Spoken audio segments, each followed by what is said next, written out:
Hi everyone, welcome to ಭತ್ತದ ಕಣಜ YouTube channel. ನೀವು ಆಲ್ರೆಡಿ ಚಕ್ಲಿ ವಿಡಿಯೋ ನೋಡಿದ್ದೀರಿ. ಅದರದ್ದು ಹಿಟ್ಟು ಯಾವ ಥರ ಮಾಡೋದಂತ ನಾನು ರೆಸಿಪಿ ಹಾಕ್ತೀನಿ ಅಂದಿದ್ದೆ. ಸ್ವಲ್ಪ ಡಿಲೇ ಆಯಿತು, ಬಟ್ ಈ ರೆಸಿಪಿ ಮಾಡಲಿಕ್ಕೆ ಹಿಟ್ಟು ತುಂಬ ಇಂಪಾರ್ಟೆಂಟು. ಹಿಟ್ಟನ್ನ ಯಾವ ಥರ ಮಾಡೋದಂತ ಕೂಡ ನಾನು ಇದರಲ್ಲಿ ಹೇಳಿದ್ದೀನಿ. ಚಕ್ಲಿನ ಮಾಡೋದನ್ನ ಇದರಲ್ಲಿ ತೋರಿಸಿಲ್ಲ, ಬರೀ ಹಿಟ್ಟು ಯಾವ ಥರ ಪ್ರಿಪೇರ್ ಮಾಡ್ಕೋಬೇಕು, ಅಕ್ಕಿ ಹಿಟ್ಟನ್ನ ಯಾವ ಥರ ಮಾಡಬೇಕು ಮತ್ತು ಯಾವ ಥರ ನೆನೆ ಹಾಕಿ ಅಕ್ಕಿ ಹಿಟ್ಟನ್ನ ಮಿಲ್ ಮಾಡಿಸ್ಕೊಂಬರ್ಬೇಕಂತ ಈ ವಿಡಿಯೋದಲ್ಲಿ ಶೇರ್ ಮಾಡಿದ್ದೀನಿ.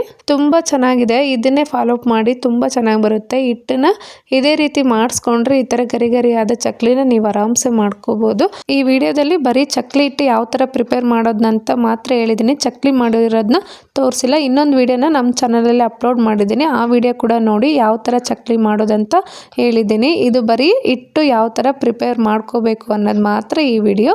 ಬನ್ನಿ ಇವಾಗ ಯಾವ ಥರ ಅಕ್ಕಿ ಹಿಟ್ಟನ್ನ ಪ್ರಿಪೇರ್ ಮಾಡೋದಂತ ನೋಡೋಣ. ಫಸ್ಟು ಒಂದು ದೊಡ್ಡ ಪಾತ್ರೆಗೆ 1 kg ಆಗೋವಷ್ಟು ಡಿಪೋ ಅಕ್ಕಿ ತೊಗೊಂಡಿದ್ದೀನಿ. ಕರೆಕ್ಟಾಗಿ 1 kg ಆಗೋವಷ್ಟು ತೊಗೊಂಡಿದ್ದೀನಿ. ಅಂದರೆ ಸೊಸೈಟಿ ಅಕ್ಕಿ ಅಂತೀವಲ್ವ, ಆ ಅಕ್ಕಿನ 1 kg ಆಗೋವಷ್ಟು ತೊಗೊಂಡಿದ್ದೀನಿ. ಕರೆಕ್ಟಾಗಿ ಇದೇ ಅಳತೆಯಲ್ಲಿ ಮಾಡಿ ತುಂಬ ಚೆನ್ನಾಗಿ ಬರುತ್ತೆ. ಫಸ್ಟು ಅಕ್ಕಿಯನ್ನು ತೊಗೊಂಡಿರ್ತೀವಲ್ವ ಅದನ್ನು ನೀರು ಹಾಕ್ಕೊಂಬಿಟ್ಟು ಒಂದು 4 ರಿಂದ 5 ಸರಿ ನೀಟಾಗಿ ವಾಶ್ ಮಾಡಬೇಕು. ಅಂದರೆ ಅದರಲ್ಲಿ ಇರ್ತಕ್ಕಂಥ ವೈಟ್ ಕಲರ್ದೇನು ಧೂಳು ಪೌಡ್ರ್ ಎಲ್ಲ ಬರುತ್ತೆ ನೋಡಿ, ಅದೆಲ್ಲ ನೀಟಾಗಿ ಹೋಗ್ಬಿಟ್ಟು ಅಕ್ಕಿ ಫುಲ್ ಕಲರಾಗಿ ಬರಬೇಕು. ಆ ಥರ ನೀವು ವಾಶ್ ಮಾಡಬೇಕು. 2 ಕೈಯಿಂದ ನೀಟಾಗಿ ತೊಳಿರಿ. ನಾನಿಲ್ಲಿ 1 ಕೈಯಲ್ಲಿ ಮೊಬೈಲ್ ಇಟ್ಕೊಂಡಿದ್ದೆ, ಅಂದರೆ ವಿಡಿಯೋ ಕ್ಯಾಪ್ಚರ್ ಮಾಡ್ಕೊತಿದ್ದೆ, ಅದಕ್ಕೋಸ್ಕರ 1 ಹ್ಯಾಂಡಲ್ಲಿ ತೋರಿಸಿದ್ದೀನಿ. ಬಟ್ 2 ಹ್ಯಾಂಡಲ್ಲಿ ನೀಟಾಗಿ ವಾಶ್ ಮಾಡಬೇಕು. ನೋಡಿ ಈ ಥರ ವೈಟ್ ಕಲರ್ದೆಲ್ಲ ಹೋಗ್ಬಿಡಬೇಕು. ಆಲ್ಮೋಸ್ಟ್ ಸೊಸೈಟಿ ಅಕ್ಕಿಯಲ್ಲಿ ಈ ಥರ ವೈಟ್ ಕಲರ್ದು ನೀರು ಬರೋದು ಕಾಮನ್ನು, ಬಟ್ ಅದು ನೀಟಾಗಿ ಹೋಗೋವರೆಗೂ ನೀವು ವಾಶ್ ಮಾಡಲೇಬೇಕು. ಮಿನಿಮಮ್ 4 ರಿಂದ 5 ಸರಿ ಆದ್ರೂ ವಾಶ್ ಮಾಡಬೇಕು ಅಕ್ಕಿನ. ಅವಾಗೇ ಅದು ಕ್ಲೀನಾಗಿ ಕಲರ್ ಎಲ್ಲ ಹೋಗ್ಬಿಟ್ಟು ಮತ್ತು ಅಕ್ಕಿದೇನು ಪ್ಯೂರ್ ಕಲರ್ ಇರುತ್ತೆ ವೈಟ್ ಕಲರು ಅದು ಬರುತ್ತೆ. ನೋಡ್ರಿ ಈ ಥರ ಎಲ್ಲ ಕ್ಲೀನಾಗಿ ತೊಳ್ಕೊಂಡಾದ್ಮೇಲೆ ಮತ್ತೆ ಲಾಸ್ಟಿಗೆ ಒಂದು ಸ್ವಲ್ಪ ಅಂದರೆ ಅಕ್ಕಿ ಮುಳುಗೋವಷ್ಟು ನೀರು ಹಾಕ್ಕೊಂಡು, ನೋಡ್ರಿ ಇವತ್ತು ತೋರಿಸ್ತಿದ್ದೀನಿ, ಅಕ್ಕಿ ಮುಳುಗಬೇಕು ಅಷ್ಟು ನೀರು ಹಾಕ್ಕೋಬೇಕು.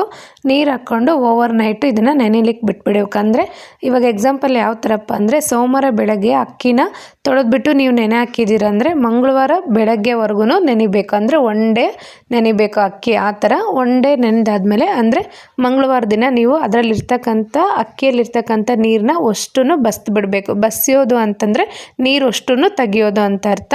ನಾವು ಬಸಿಯೋದು ಅಂತೀವಿ. ಅದನ್ನು ತೆಗ್ದುಬಿಟ್ಟು ಈ ಥರ ಒಂದು ಪಂಚೆನೋ ಇಲ್ಲ ಲುಂಗಿ ಇಲ್ಲಾಂದರೆ ಕಾಟನ್ ಯಾವುದೇ ಬಟ್ಟೆ ಇರಲಿ ಅದ್ರ ಮೇಲೆ ಅಕ್ಕಿನ ಈ ಥರ ಅರವಬೇಕು. ಅಂದರೆ ಎಲ್ಲ ನೀಟಾಗಿ ಅರವಿಬಿಟ್ಟು ಗಾಳಿಗೆ ಬಿಡಬೇಕು. ಅಂದರೆ ಇದನ್ನು ನಾನು ಫ್ಯಾನ್ಗಳಿಗೆ ಒಣಗಿಸ್ತಿರೋದು. ಬಿಸಿಲಲ್ಲಿ ಒಣಗಿಸ್ಬೇಕೇನಪ್ಪ ಅಂತ ಕನ್ಫ್ಯೂಸ್ ಆಗಬೇಡಿ. ಈ ಅಕ್ಕಿನ ಬಿಸಿಲಲ್ಲೆಲ್ಲ ಒಣಗಿಸ್ಬಾರ್ದು, ಮನೆಯಲ್ಲೇ ಅಂದರೆ ನೆರಳಿಗೆ ಒಣಗಿಸ್ಬೇಕು. ಅಂದರೆ ಗಾಳಿಗೆ ಇವು ಒಣಗಬೇಕು. ಆ ಥರ ನೀವು ಒಣಗಿಸ್ಬೇಕು. ಮತ್ತು ಬಿಸಿಲಿಗೆಲ್ಲ ಹಾಕಿ ಒಣಗಿಸ್ಲಿಕ್ಕೆಲ್ಲ ಹೋಗಬೇಡಿ, ಹಿಟ್ಟು ಚೆನ್ನಾಗಿ ಬರೋದಿಲ್ಲ. ಇಲ್ಲ ಫ್ಯಾನ್ ಹಾಕ್ಬಿಟ್ಟು ಬಿಟ್ಬಿಡಿ, ಒಂದಿನ ಬಿಟ್ಟರೆ ಚೆನ್ನಾಗೇ ಒಣ್ಕೊಂಡ್ಬಿಡುತ್ತೆ. ಅದರಲ್ಲೂ ಬೇಸಿಗೆ ಗಾಳಿ ಇತ್ತಂದರೆ ಆಲ್ಮೋಸ್ಟು ಮನೆ ಟೆಂಪ್ರೇಚರ್ಗೆ ಈ ಅಕ್ಕಿ ಒಣಕೊಂಡ್ಬಿಡುತ್ತೆ. ನೋಡಿರಿ ಇವಾಗ ಒಣಗಿದಾದ್ಮೇಲೆ ಈ ಥರ ನೋಡಿರಿ ವೈಟಾಗಿ ಬಂದಿದೆ. ನೀಟಾಗಿ ತೊಳೆದಿದ್ವಪ್ಪ ಅಂತಂದರೆ ಈ ಥರ ವೈಟಾಗಿರುತ್ತೆ ಅಕ್ಕಿ ಕೂಡ. ಒಣಗಿದ್ಮೇಲೆ ಫುಲ್ ವೈಟ್ ಕಾಣಿಸ್ತಿರುತ್ತೆ. ಅಷ್ಟು ಚೆನ್ನಾಗಿ ಇದನ್ನು ತೊಳೆದಿದ್ರೆ ಮಾತ್ರ ಕಲರ್ ಬರೋದು. ಒಂದೇ ದಿನದಲ್ಲಿ ಒಣಗಿಲ್ಲಪ್ಪ ಅಂತಂದರೆ ಇನ್ನೊಂದು ದಿನ ಬೇಕಾದರೂ ನೀವು ನೆರಳಲ್ಲಿ ಬಿಟ್ಬಿಡಿ. ಬಿಟ್ಟಾದಮೇಲೆ ಚೆನ್ನಾಗಿ ಅದು ಕಟಿ ಅಂತ ಸೌಂಡ್ ಬರಬೇಕು. ಆ ಥರ ಒಣಗಬೇಕು. 1 kg ಅಕ್ಕಿಗೆ ನಾನಿಲ್ಲಿ 1/4 kg ಆಗೋವಷ್ಟು ಉದ್ದಿನಬೇಳೆ, 1/4 kgಗಿಂತ ಸ್ವಲ್ಪ ಕಡಿಮೆ ಒಂದು 200 ಗ್ರಾಮ್ ಆಗೋವಷ್ಟು ಸಬ್ಬಕ್ಕಿ ತೊಗೊಂಡಿದ್ದೀನಿ. ಇವೆರಡನ್ನೂ ಮಿಕ್ಸ್ ಮಾಡಿಬಿಟ್ಟು ಇದನ್ನ ಇವಾಗ ಮಿಲ್ ಮಾಡಿಸ್ಕೊಂಡ್ಬಿಟ್ಟಿದ್ದೀನಿ. ಕರೆಕ್ಟಾಗಿ 3 ಇಂಗ್ರೀಡಿಯೆಂಟ್ಸ್ ಯೂಸ್ ಮಾಡಿರೋದು. ಒಂದು ಅಕ್ಕಿ 1 kg ಆಗೋವಷ್ಟು ಅಕ್ಕಿ, 1/4 kg ಆಗೋವಷ್ಟು ಉದ್ದಿನಬೇಳೆ ಮತ್ತು ಒಂದು 200 ಗ್ರಾಮ್ ಆಗೋವಷ್ಟು ಸಬ್ಬಕ್ಕಿನ, ಈ 3ನ್ನು ಮಿಕ್ಸ್ ಮಾಡಿಬಿಟ್ಟು ನಾನಿವಾಗ ಮಿಲ್ ಮಾಡಿಸ್ಕೊಂಬಂದಿದ್ದೀನಿ. ಇವಾಗ ಚಕ್ಲಿ ಹಿಟ್ಟು ರೆಡಿ ಆಯಿತು. ಇದೇ ಥರನೇ ಟ್ರೈ ಮಾಡಿ, ತುಂಬ ಚೆನ್ನಾಗಿ ಬರುತ್ತೆ. ಇನ್ನೊಂದು ಪ್ಲಸ್ ಪಾಯಿಂಟ್ ಏನಪ್ಪ ಅಂತಂದರೆ, ಈ ಹಿಟ್ಟನ್ನ ಕರೆಕ್ಟಾಗಿ ನೀವೇನಾದರೂ ಅಕ್ಕಿನ ಚೆನ್ನಾಗಿ ಒಣಗಿಸ್ಬಿಟ್ಟು ಮಿಲ್ ಮಾಡಿ ಇಟ್ಕೊಂಡಿದ್ದೀರಪ್ಪ ಅಂದರೆ ಮಿನಿಮಮ್ 5 ರಿಂದ 6 ತಿಂಗಳು ಇದಿಟ್ಟು ಕೆಡೋದೇ ಇಲ್ಲ. ಅಂದರೆ ಹುಳನೇ ಬಿಡಲ್ಲ, ಅಷ್ಟು ಚೆನ್ನಾಗಿರುತ್ತೆ ಇದಿಟ್ಟು. ಬಟ್ ನೀವು ನೀಟಾಗಿ ಒದ್ದೆ ಕೈಯಲ್ಲಿ, ಅಂದರೆ ಕೈ ಏನಾದರೂ ನೀರಾಗಿತ್ತಪ್ಪ ಅಂತಂದರೆ ಇಲ್ಲಾಂದರೆ ಯಾವುದೇದೋ ಕೈಯಿಂದ ಹಿಟ್ಟನ್ನ ತಕ್ಕೊಳ್ಳೋದು ಹಂಗೆಲ್ಲ ಮಾಡಿಬಿಡಿ. ಕರೆಕ್ಟಾಗಿ ಒಣಗಿರ್ತಕ್ಕಂಥ ಸ್ಪೂನ್ನ ಅದರಲ್ಲಿ ಇಟ್ಬಿಡಿ. ಬೇಕಾದಾಗೆಲ್ಲ ಯೂಸ್ ಮಾಡ್ಕೊಳ್ಳಿ, ಹಂಗಂದ್ರೆ ನೀವು ಹಿಟ್ಟು ಕೆಡೋದೇ ಇಲ್ಲ. ಹಬ್ಬಗಳು ಬಂತಂದರೆ ವರಮಹಾಲಕ್ಷ್ಮಿ, ವೈಭವಲಕ್ಷ್ಮಿ ಈ ಥರ ಪೂಜೆಗಳು ಯಾವುದಾದ್ರೂ ಬಂತಂದರೆ ಆಲ್ಮೋಸ್ಟ್ ಎಲ್ಲರೂ ಚಕ್ಲಿ ಮಾಡೇ ಮಾಡ್ತೀರಾ. ಬಟ್ ಈ ಥರ ಹಿಟ್ಟನ್ನ ರೆಡಿ ಮಾಡಿ ಇಟ್ಕೊಂಬಿಡಿ, ಬೇಕಾದಾಗೆಲ್ಲ ಮಾಡ್ಕೊಬೋದು. ಇದೇ ಹಿಟ್ಟು ಯೂಸ್ ಮಾಡಿಬಿಟ್ಟು ಚಕ್ಲಿನ ಯಾವ ಥರ ಮಾಡೋದಂತ ಕೂಡ ವಿಡಿಯೋ ಅಪ್ಲೋಡ್ ಮಾಡಿದ್ದೀನಿ ನನ್ನ ಚಾನಲ್ಲಿ.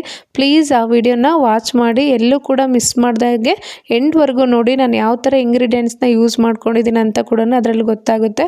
ಬಟ್ ಈ ಥರ ಹಿಟ್ಟನ್ನ ಮಾಡಿ ಇಟ್ಕೊಂಬಿಡಿ, ನೀವು ಪಟ ಅಂತ ಹಾಫ್ ಆನ್ ಅವರಲ್ಲೇ ಚಕ್ಲಿನ ಮಾಡಿಬಿಡ್ಬೋದು. ಚಕ್ಲಿ ಮಾಡೋಕ್ಕೆ ಎಷ್ಟೊಂದು ಟೈಮ್ ಆಯ್ತಪ್ಪ ಅಂತ ಕೂಡ ಅನಿಸೋದಿಲ್ಲ, ಅಷ್ಟು ಸೂಪರಾಗಿ ಚಕ್ಲಿ ಬಂದುಬಿಡುತ್ತೆ. 2 ಕಪ್ಪು ಅಕ್ಕಿ ಹಿಟ್ಟು, 1.5 ಕಪ್ ಆಗೋವಷ್ಟು ಪುಟಾಣಿ ಹಿಟ್ಟು, ಈ 2 ಇಂಗ್ರೀಡಿಯೆಂಟ್ಸ್ ಜೊತೆಗೆ ಮತ್ತೆ ಬೇರೆ ಇಂಗ್ರೀಡಿಯೆಂಟ್ಸ್ನ ಯಾವ ಥರ ಯೂಸ್ ಮಾಡಿದ್ದೀನಿ ಅಂತ ಕೂಡ ನಾನು ವಿಡಿಯೋದಲ್ಲಿ ಹಾಕಿದ್ದೀನಿ. ಪ್ಲೀಸ್ ಮಿಸ್ ಮಾಡದೆ ಆ ವಿಡಿಯೋ ನೋಡಿ. ತುಂಬ ಚೆನ್ನಾಗಿ ಚಕ್ಲಿ ಬರುತ್ತೆ, ಫುಲ್ ಗರಿಯಾಗಿ ಬರುತ್ತೆ. ಆ ಹಿಟ್ಟನ್ನ ಮಾಡಿಟ್ಕೊಂಬಿಟ್ರೆ ನೀವು ಆರಾಮ್ಸಾಗಿ ಯಾವಾಗ ಬೇಕಾದ್ರೂ ಚಕ್ಲಿನ ಮಾಡಿ ತಿನ್ಕೋಬೋದು, ತುಂಬ ಚೆನ್ನಾಗಿರುತ್ತೆ. ಈ ವಿಡಿಯೋ ಏನಾದರೂ ಇಷ್ಟ ಆಗಿದ್ರೆ ಪ್ಲೀಸ್ ಲೈಕ್ ಮಾಡಿ, ಶೇರ್ ಮಾಡಿ, ಸಬ್ಸ್ಕ್ರೈಬ್ ಆಗೋದನ್ನ ಮಿಸ್ ಮಾಡಬೇಡಿ. ನಿಮ್ಮ ಪ್ರೀತಿಯ ಆಶೀರ್ವಾದ ಸದಾ ನನ್ನ ಚಾನಲ್ ಮೇಲೆ ಹೀಗೆ ಇರಲಿ ಅಂತ ಕೇಳ್ಕೊತ ಇವತ್ತಿನ ರೆಸಿಪಿನ ಇಲ್ಲಿಗೆ ಮುಗಿಸ್ತಿದ್ದೀನಿ. Thank you all.